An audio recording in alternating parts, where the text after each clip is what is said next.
All right, Rock I and would roll. like to welcome everybody back to the Libraries and Weight Rooms podcast. We are actually setting history today. I just realized this. We have our first repeat guest on the show today. Whoa. All First right. repeat. All right, so without further ado, I would like to welcome Derek Milgate to the show. Hello, hello. How we doing, Deej? I'm doing great, Derek. How are you today? I am fantastic. Thank you for having me. Thank you so much for being here, and thank you for coming for the second time. Yeah, first repeat. I did not know that. Thank you I for the honor there. I literally just thought about it as I was looking at your face, and I'm like, this is actually the second time we've done this. it's, can you believe it's been what, 2 years It since the has. last It's time? been a lot of consistency with this podcast over the last couple of years. And I remember the first time we talked a lot about meditation, Mm, right? And yes. and you mentioned that you're still actively into the meditation, correct? Yeah, yeah. Not as consistent as I have been in the past, Mm-hmm. but I try to get it in every morning when I can. Mm-hmm. So still using Headspace. They've got a lot of different packages or programs, I guess you'd call them. Sometimes Yeah. they're a week long, other times it's a whole year of Mm-hmm. meditate. So yeah, that's my go-to. But we're always looking to get a little more consistent. So Yeah. we're just talking about that before we got on the show. Yeah. So Dara, you just completed the CrossFit mental fitness program a couple Yes. weeks ago. And so you're actually the only person who has gone through the PQ foundational one when we just kind of introduced it. And then you went through the CrossFit mental fitness one with some of the changes. So I'm curious about like what did you notice as kind of the changes that we had made in like the program? So the well, let me talk about the first one Hmm. of going through mental fitness PQ for the first time is a very interesting experience because, and you guys do a great job addressing this in the first meeting of, do we have anybody who doesn't, Yeah. subscribe to this sort of thing, has never done any of this sort of work before? Are you skeptical? And when you've never done anything like that before, I think it's hard not to be. Hmm. Um, I don't think there's many people out there who probably grow up in a family where, let's all sit down and see if we can feel the ridges of our fingers rubbing against, that sort of thing. That'd be weird. That'd be very interesting family. Yeah, yeah.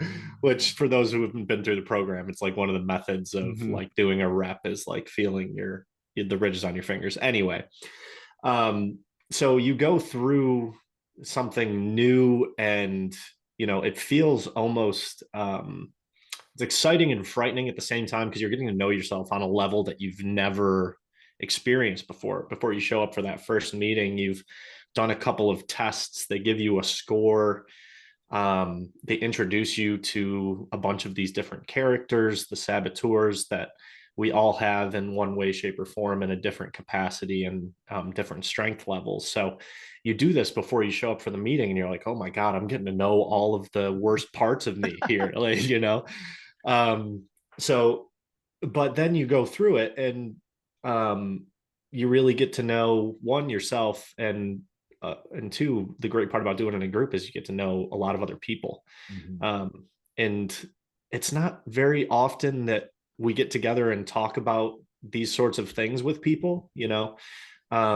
So at first you're like, oh, I've got these things that I think about inside my head, but I don't know if anybody else Hmm. thinks that way or has these issues or struggles or goals or achievements, these things that we tend not to talk about.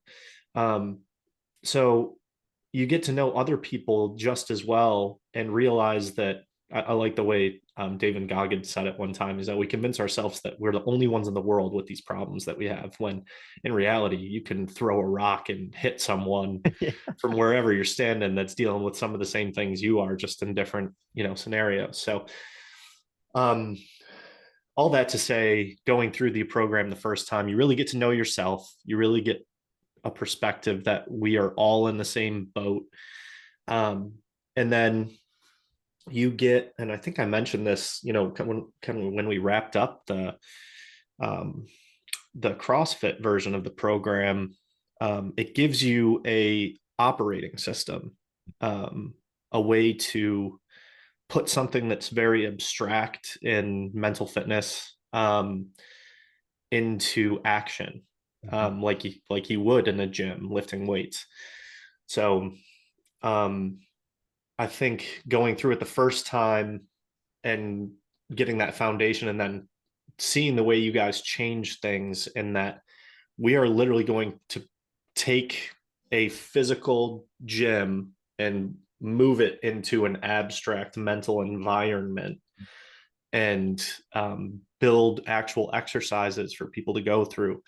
Um, it really gives you a framework, Mhm. something to work off of for something that can be difficult to put a framework on. So I've had, a great experience in my time going through both of those programs, as well as the other Acres of Diamonds programs I've done. So um, very positive experiences all the way around the board. Mhm. Yeah, and I've never heard it said like that, where taking the physical gym and then moving it into like this mental space, right? Like as you said it, I was visualizing like a little baby gym in my head. Yeah, yeah, Right. exactly. Right. Right. And I think too, it's I think one of the things that you mentioned that is really important to make a note of is this work is not for everyone. Mm, Right. There are some things that and you had said, like, highlighting some of the areas of you that might not be that great, right? Or we're perceiving them not to be that great. mhm, And we're actively saying, hey, here's something where that causes me anxiety in this area of my life, or this causes me stress. And I want to do a better job of it, right? Plain and simply, I don't want it to cause me that much stress anymore. And I want to figure out what is the new behaviors or the new thoughts that I can lean on to help me better manage this thing, right? And I think that's an integral part of the program is you have to want to do this, mm, right? This is basically this is fitness for your mind. All right. You don't go into a gym and be like, hey, I'm going to sign up for this fitness program and then I'm going to come back in 60 days and I'm going to be shredded, right? And I'm going to be ripped, right? No, this requires daily work, right? That's what this stuff does. And one of the things now, and Dare, this is actually a great question to ask you, someone who's gone through the program. What would you describe your day one versus your day 60 change? mm.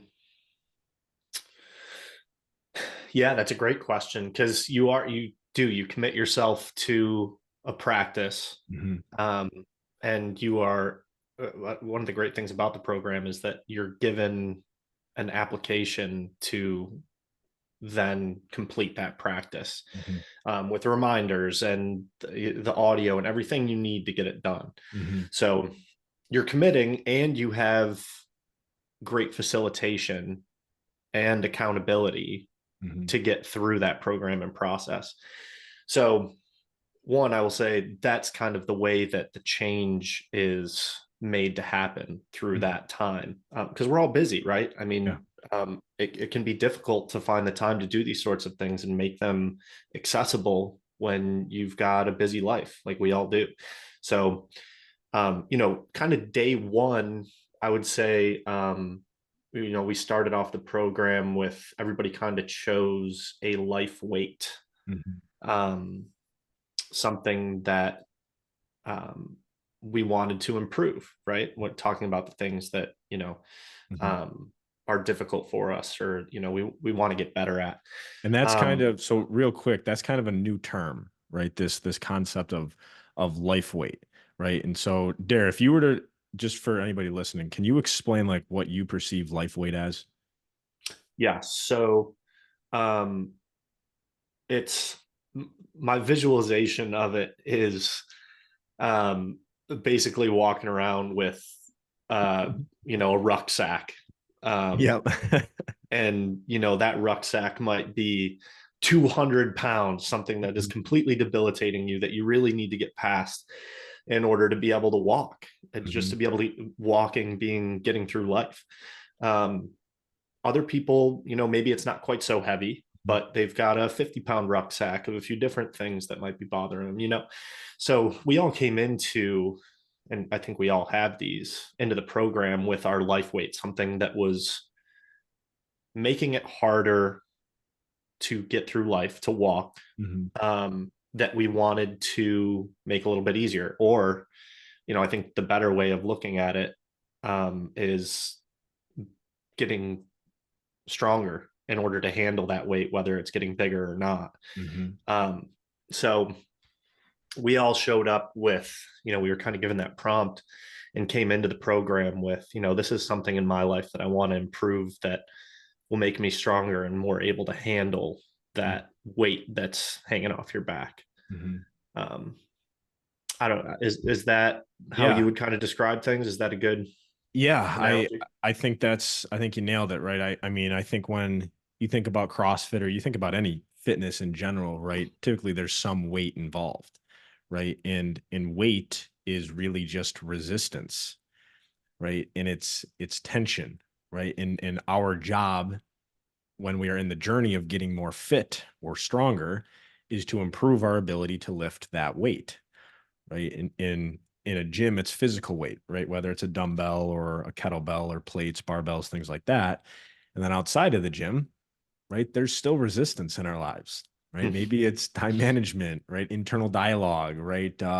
Something that, finances, right? Relationships, right? Managing our work and personal life. That's a huge one that we see a lot of. So that's where this concept of life weight kind of came into play, where this is the goal of this type of work is for us to improve our ability to lift those life weights.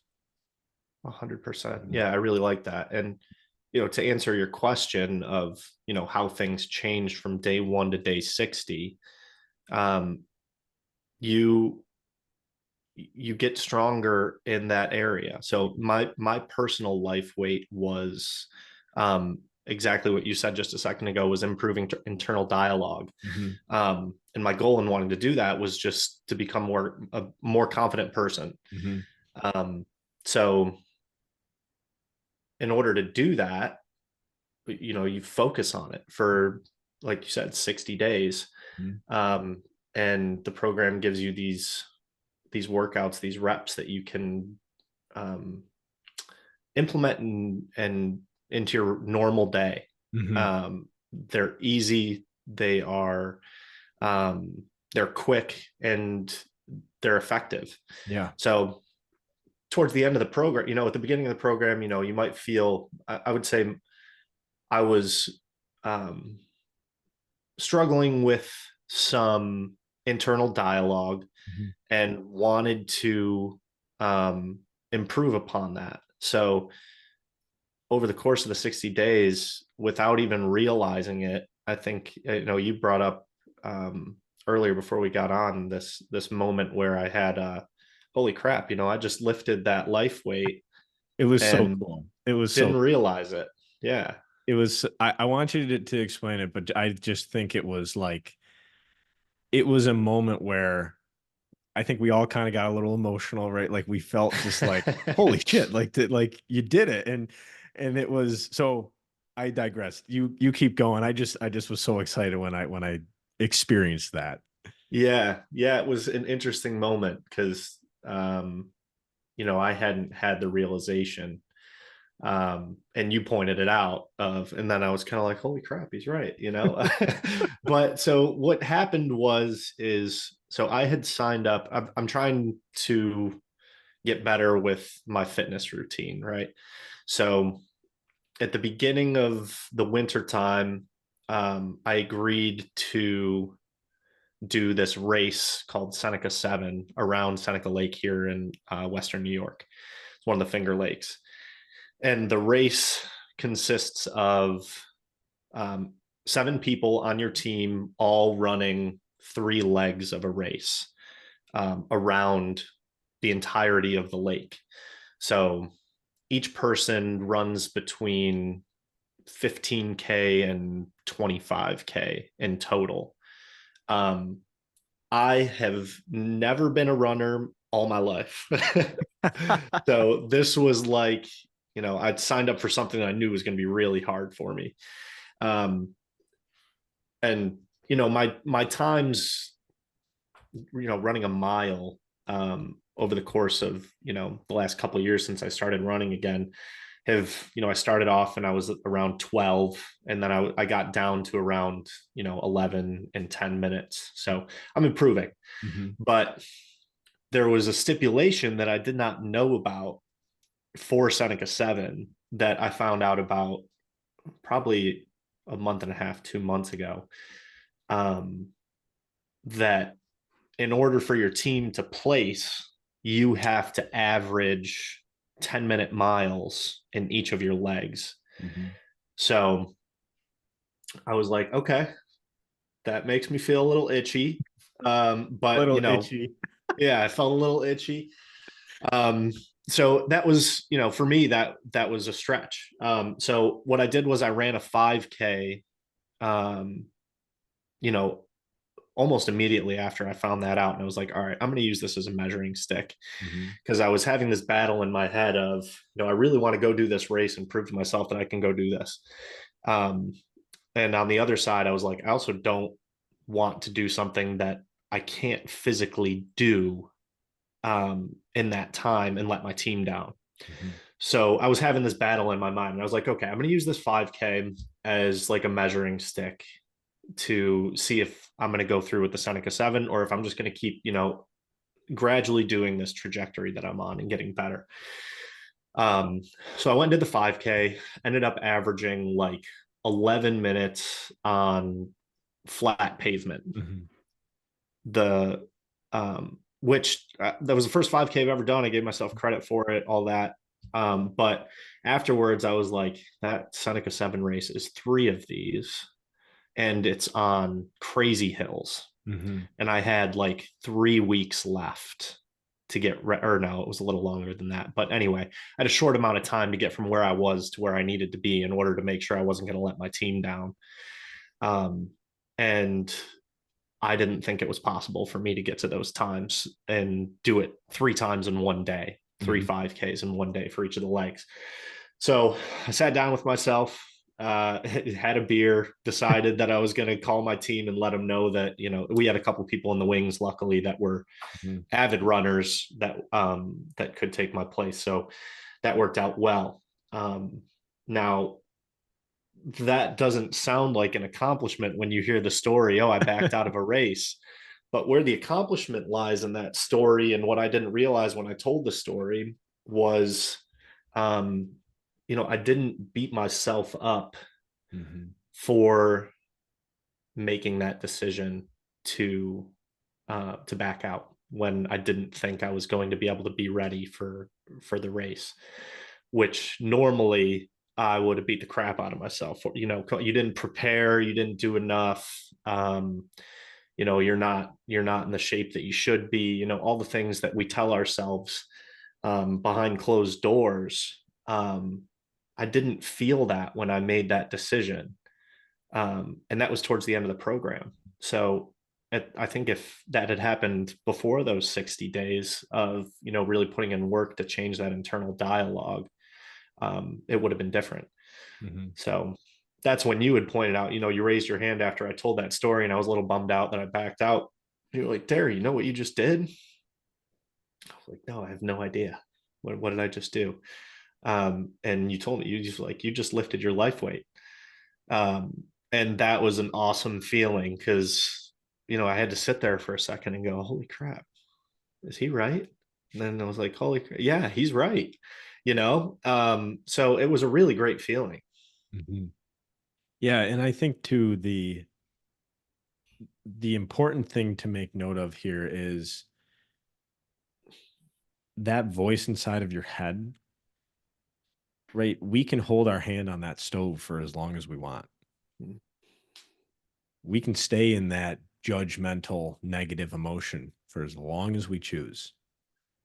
Right. And there might be some people who are like, hey, I operate better out of that negative emotion, right? And out of Mm-hmm. that judgment. And to a certain degree, I think there is some value in having the negative emotion and to use it as a trigger. Now, didn't you go buy like running shoes too after and then you started like training? Like Yeah. right? The Like, day so of, yeah. yeah, right. The day you decided that you weren't going to do it, you were like, you know what if I did this, right? I'm going to go buy running shoes. And then I'm just going to start training better. Right. So that is basically like proof that you had this trigger, right? You had this negative thing where it's like, all right, I'm not going to do this. It's like, okay, got it, right? There's one option I can go down where it's like I'm judging myself, right? I didn't do X, Y, Z. I can't do this, right? And then we feel bad about ourselves. What you decided to do was you said, you know what? I'm accepting this as this is my decision, and here's my new decision, right? I'm gonna train, and I'm actually gonna prepare myself moving forward for whatever event that I want to do next, right? And so it's almost like it just pushed you into a different behavior, Hmm. right? It pushed you into that different behavior. And so that is that transformation, right? When people say, well, what is mental fitness training going to do? It's going to teach me how to make better behaviors or how to basically practice better behaviors when those life weights hit you, right? And when you did that, it was such a cool example of like a live example of how that actually works. Yeah, yeah, it was great. You were seeing your work kind of show up in action, Hmm. with the people that you were collectively doing that work with. So, throughout the program, a couple of other people had the same moment of, you know, they got a little better at lifting that life weight, the issue that they came into the group with that they wanted to get better at. Hmm. And, when you're working on that together, um, both together and individually at the same time, and you're all improving as a group and improving as an individual. It's just a great experience. So, um, yeah, that was awesome. And, still getting some work in those sneakers that I bought that day, which is great.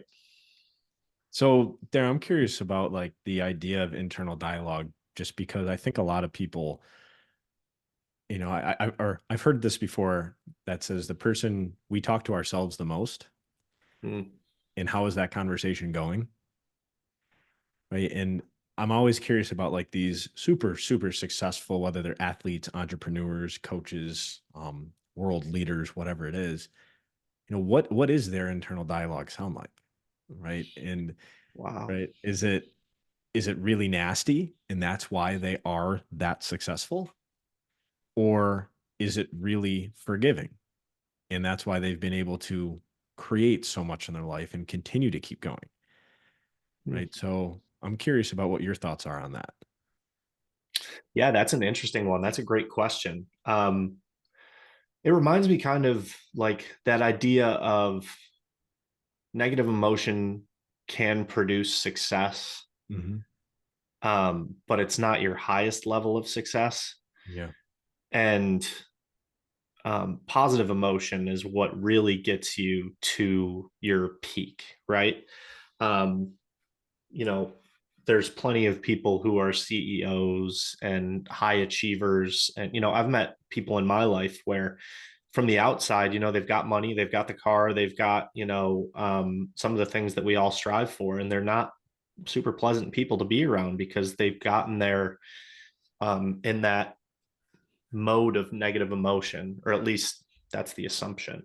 Hmm. Um, so I love that piece that Shirzad, who kind of created the positive intelligence program, he goes into that of yes, you can get to a successful point in life by using negative emotion as the fuel. Hmm. That's not the debate. It's the you can get higher results, better results, feel more fulfilled, be happier when you're leaving this world about what you left behind and the impact that you had on others by doing it in a positive way Hmm. and not a negative one.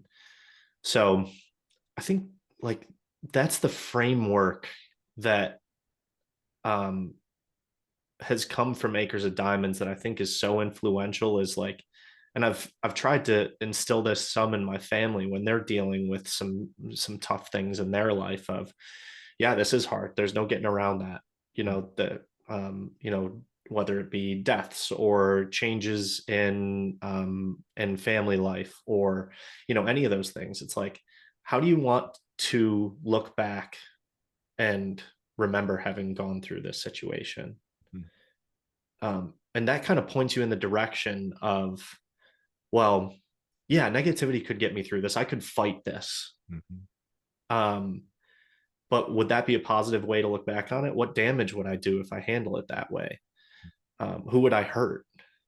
Whereas if you can do it in a way that, whatever the issue is, if you can surf that wave, lift that life weight in a way that is positive, even if it's not perfect, just your goal is to um, do things in a way that you would be proud of looking back. I think that's a really great framework to look at any issue that pops up in life. Mm. So, kind of going back to your question there of, the internal dialogue of really successful people, I think it depends on what your definition of success is. Like, Mm. what is that way that you want to look back at your life? Um, and I think most people, when they are truly in tune with that, most people don't want to cause harm. Most people don't want to hurt others. They want to make a positive impact on the people that are still here when they're gone, and be able to look back on their life and think that they did something Yeah. positive. So I think it depends on the definition of success, but I would imagine that's probably the framework of the mindset of those successful individuals in some way, shape, or form. How do you feel about it? As you were walking me through that, that was such a beautiful way to answer that question. I like I didn't I was not predicting you kind of drifted into a little navigate sage power right there of Mm, going for those of you who don't know, navigate is one of the sage powers, which is the positive part of your brain. And one of the one of the exercises is actually going to your older self, like your 90-year-old self, or even on your deathbed, right? And looking back at your life and thinking about the thing that you're struggling with right now, was that stress really needed? Right? Does this question really need to be answered right now? Or does this thing really need to be done right now? And majority of the time, it's it was created stress. It was this created tension and anxiety in our life that never really amounted to anything. Um, and so as you were kind of walking me through that, I pictured almost like a life timeline.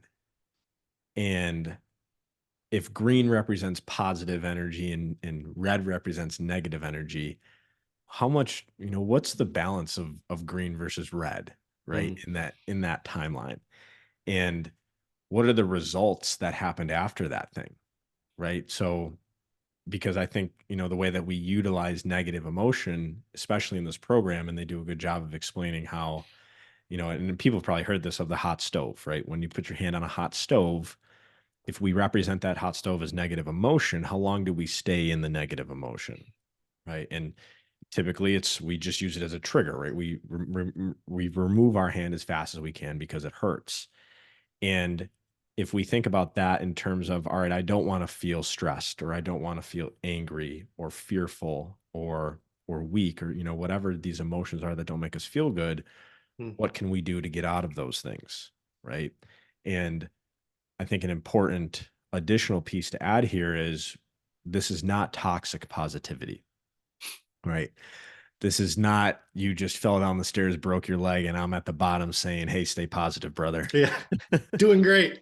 You're doing great. You're gonna do great." Right? Yeah, This is feels good. yeah. This is really about intentional emotional regulation, right? Intentionally saying, "Hey, you know what? I use the example all the time of when my grandfather passed away, Mm, right? If somebody would have said, 'Hey, Deej, stay positive,' I would have told him to fuck off, right? right. Uh, in a very aggressive, angry way, and I probably wanted to hurt him. In all honesty, right? That's probably what I would want to do. Right. And I remember thinking to myself, I kind of just want to be sad, right? Mm, I want to feel that emotion because I miss him, right? And then over time, and time is a beautiful healer of these emotions, and having the right support systems around you, whether these are coaches or friends or masterminds, parents, right?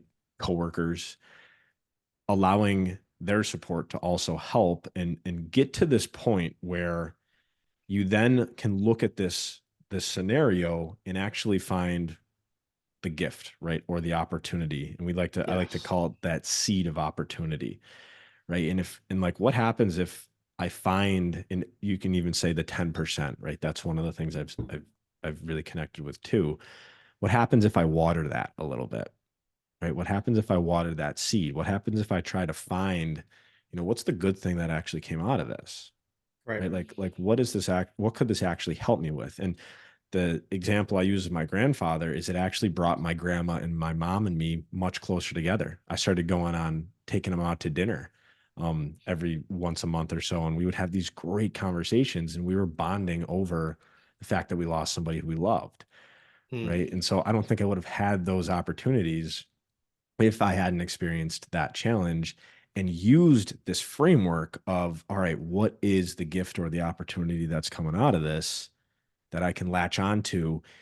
And because of the neuroscience behind this work, right, the self command muscle, where my focus goes, energy flows type of thing, if I can continually, when that idea of my grandfather not being here comes into my head, yes, I'm going to go to the fact that he's not here, right? But I'm going to look at that almost as like that hot stove, right? If I think about that, it doesn't really feel that good, right? So Hmm. I'm going to remove my hand and I'm going to train my basically my focus to go to these ideas that do make me feel better, right? The fact of his 60 plus year successful marriage, right? The fact that he always came to my football games, right? Like all these things that just make me feel better, right? And don't we want to feel better more often than not, right? And so that's, I think, how this type of work can really apply to your life when it comes to managing a lot of this negative emotion that we're all going to experience from time to time.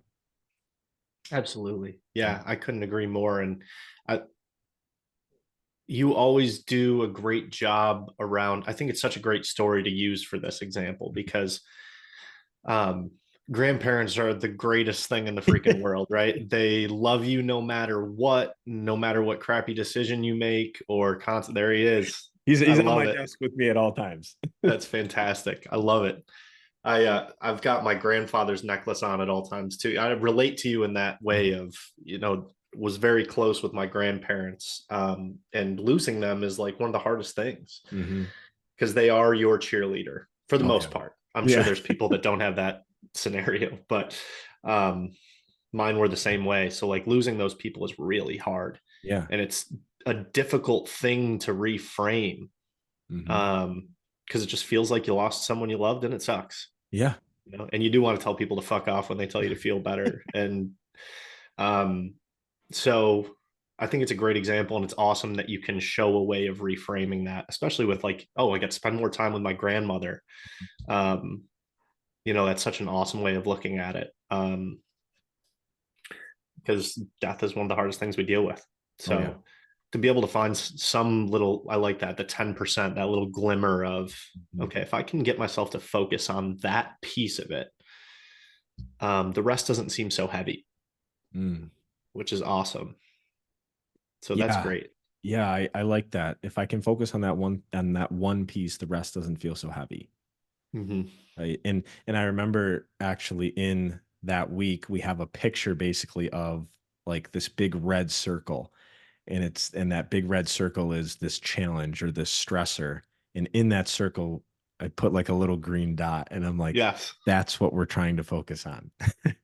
Yeah. Right. Right. And I'm not That seed of opportunity. right. That seed of opportunity. Once we get to that point of that, us being like, we're ready to focus on that thing. Right. So we're not, telling everybody to stay positive when they have that broken leg at the bottom of the stairs. Right. Yes. Yeah. Giving fake tens. Yeah. Right. We The talk about fake that tens. too. Right. Yeah. And I think you highlighted that, right? You were very grateful that I can't remember who it was, but what was that again?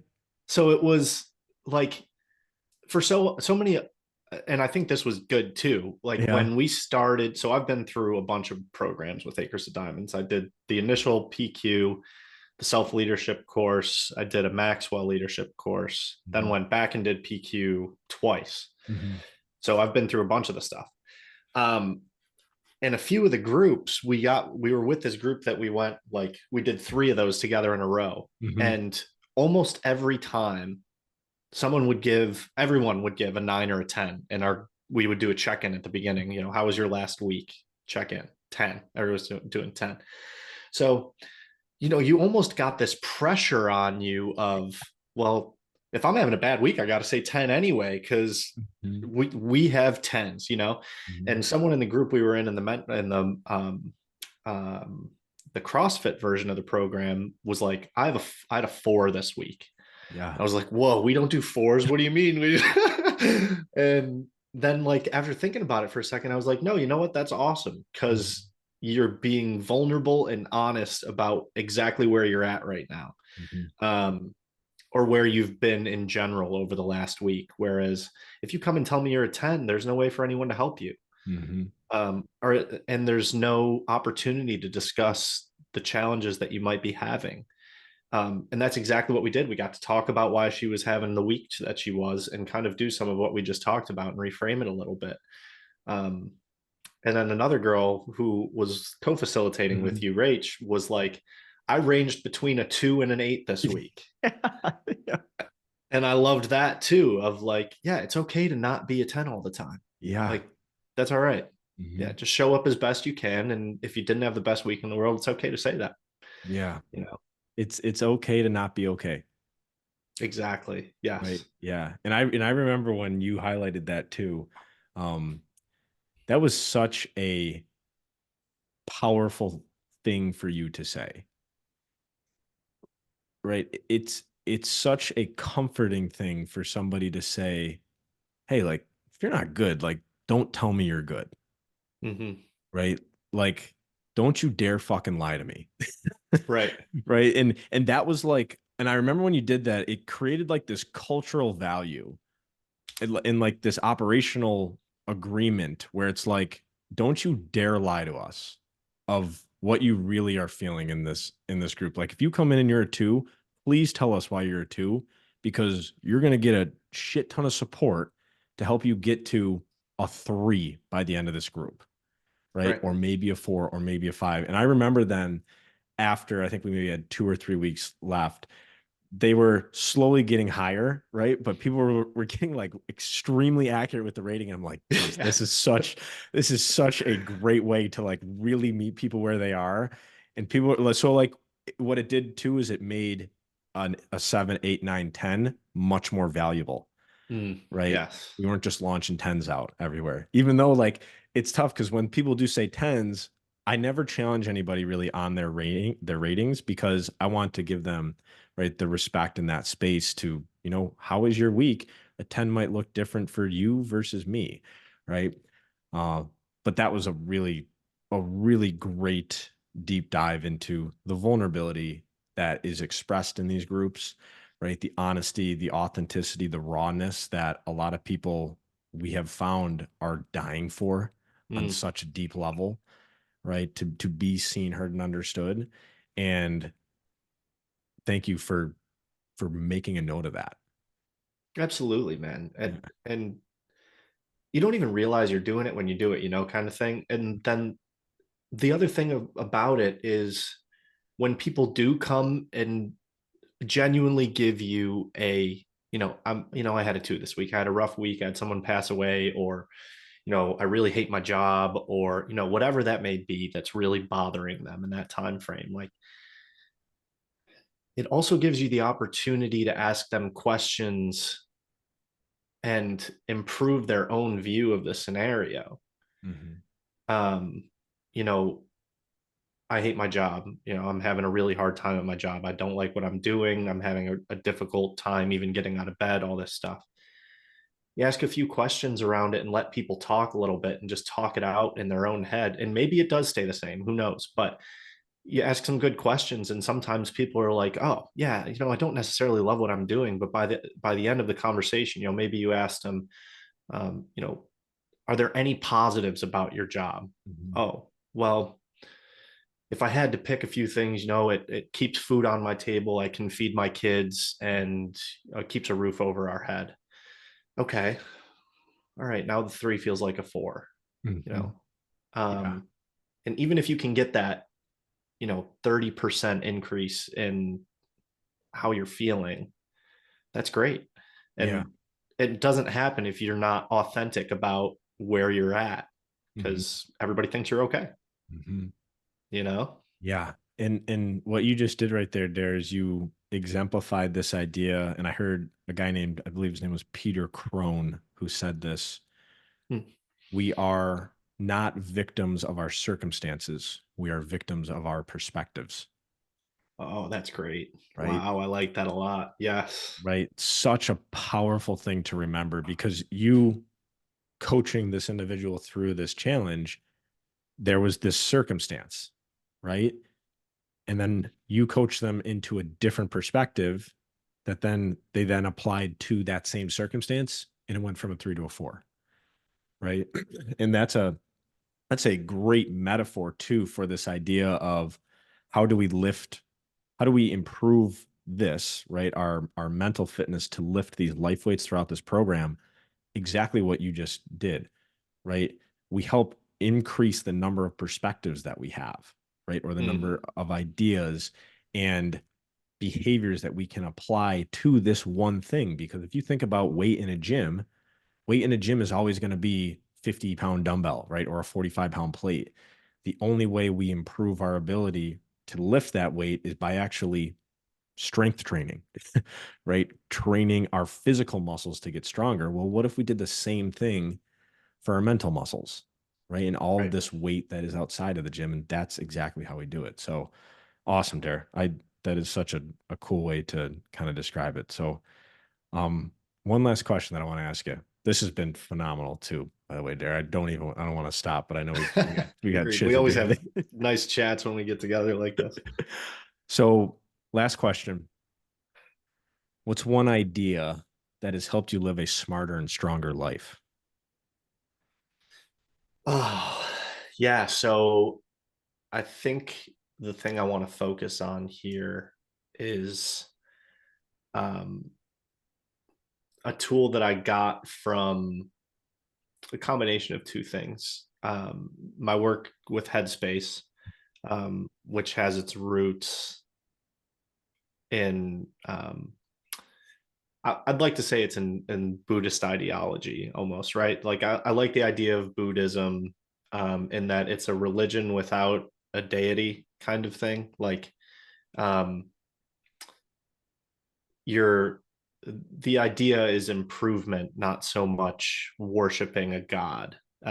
So that's its own thing. But I've always found Buddhism really interesting in that it's different from the other religions in that fact of you're not worshiping one thing. You're on a path to, they call it enlightenment. Mm-hmm. Um, and so one of the main idea that I took away from, a couple of very elementary books that I read about, like getting into the idea of understanding Buddhism, is that the whole idea of the religion is to limit suffering. Um, and that regardless of how you live your life, there's going to be some suffering in your life, but the path to enlightenment is limiting the amount of suffering you experience. Um, and the way that you do that is noticing when you feel pain, kind of like we were talking about with the hot stove of, I'm noticing this negative emotion or actual emotional pain or physical pain, whatever it may be, a struggle, right? That's the pain. So no matter what, that pain is going to be what it is. Like think of it numerically, almost like an equation of suffering equals pain. And then what amplifies that pain and creates suffering is your reaction to the pain, to the struggle, to the event. Um, so in this case, it's resistance, right? So um, you can say, just as an example, let's go back to the analogy of you don't like your job. There's a certain level of pain associated with going to work every day with to a job that you don't like, right? So let's say that's a 4. Um, your reaction to that pain can exponentially increase the amount of suffering you experience, right? So if my resistance is also a 4, all of a sudden you've got 4 to the fourth power of suffering, Mm, right? So it gets, but whereas if the pain's still a 4 and you're at peace with the situation, let's say your resistance is a 1, mm, your suffering is then also a 1 or mm, a 4. I'm sorry, bad math. mm, Sorry, everybody. 4 to the first power is still 4. So your pain is equal to your suffering. If you can get into a neutral place about the pain that you're experiencing or the situation um, that is popping up in your life that you have no control over, really. Waking up and having that feeling of I don't like my job. You can't necessarily control that. That pain is there, but you can control the suffering by controlling um, your reaction to that pain, right? So all that to say, I think my favorite tool in doing some of the meditation and some basic learning about how Buddhism works and things like that. One of the things that they do is they are constantly asking themselves this question of what are you resisting? mm, Um, and it's an interesting thing if you can get into a quiet place and kind of ask yourself that question in the third person, not what am I resisting? Because then there's this like I'm doing something wrong feeling, what am I resisting? Whereas if you can ask yourself the question from that third person, say, what are you resisting right now? It's kind of like, huh. It's like it brings a curiosity to it. mhm. So if you can sit down and be quiet and like, even if you're in one of these moments where you're experiencing pain or a negative experience, and just sit back and say, okay, what am I resisting about this situation right now? Noticing that resistance, in my experience, lessens the resistance. Like just noticing that, you know, um, let's say that go back to the job analogy, waking up and noticing I got out of bed and I'm like, I gotta go to that fucking job again. And then noticing that I woke up and had that feeling, oh, I don't want to feel that way. Mhm, That noticing that resistance to the feeling then decreases its power. mhm, And then it's just the pain of the circumstance rather than the pain of the circumstance plus your resistance to it. mhm. So I try to use that tool in everyday life of, things pop up throughout the day. You're focused on something, something else pops up. You're getting mad that I want to focus on this one thing, but I got to jump over here. Or, you have an issue in the family or so many things that we can't control pop up in our lives. And if you can stop and just ask yourself, what are you resisting? What's out of my control that I'm fighting against right now? It just lightens the weight of that experience. So that's probably my favorite tool that I've learned and have been able to implement, which has been super helpful. Wow. Sorry, I rambled a little bit there, but I really love that idea. No, that was passion right there, man. That was passion and that was education and that was pain is inevitable, suffering is optional, Yes. Yeah. right? It's fantastic. Yes. Mm. Well, Dare, thank you so much for your time today, sir. Hey, thank you, Deej. I'm happy to oblige. And, it's an honor to get asked on the podcast. Happy to be the first two-timer. That's awesome. Yeah, I got to send you Um, like a belt or something like two times libraries and weight rooms podcast guest. yeah, we'll take it, man. It's awesome. I appreciate you having me on, and we always have great conversations when we get together. So thank you. Yes, Appreciate it. sir. You're welcome, man. And to everybody who listened and tuned in today, thank you so much for your time and your energy. We got a lot out of Derek today. All right. You definitely probably have some notes, some ideas here. So as always, if you liked the show, give us a like, give us a rating. Tell us how we did in the YouTube comments. I'm always curious to see what those come back with. But nonetheless, always so grateful of everybody tuning in and listening. So until next time, keep doing hard shit. All right. Makes you stronger, makes you better. And everybody have a great week, and we'll talk to you soon.